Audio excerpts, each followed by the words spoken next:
I want to talk briefly about people living in Tier 2 and Tier 3 areas, because there's a lot of confusion about the law on who you can meet with.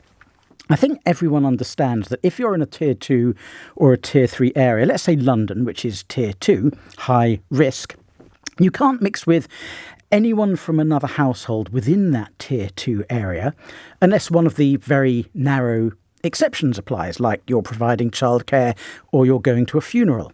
So that means someone who lives in London or Manchester or Essex can't go to a pub or a restaurant with anyone from another household in London or Manchester or Essex. But what it also means is that if you live in London or Manchester or Essex, you can't travel into a lower Tier 1 area and go to the pub with someone else in that Tier 1 area.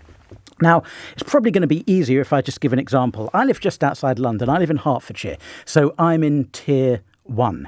One of my friends called Andrew lives in London. That's Tier 2.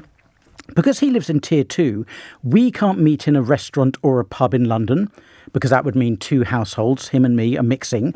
But also, he can't come and meet me in a restaurant or pub in Hertfordshire, where I live, Tier 1, because he lives in London. So the ban applies to him personally, not just to the place where we're proposing to meet up. So I can't meet my friend Andrew for a drink in my local pub, but I can meet friends who live outside London like I do, or outside Manchester or Essex or any other Tier 2 or Tier 3 area, as long as we observe the rule of 6. And on that happy and entirely unnecessarily complicated note, let's go to Adam, who is in Enfield. Adam is a first-time caller. Good evening, Adam. What's your question?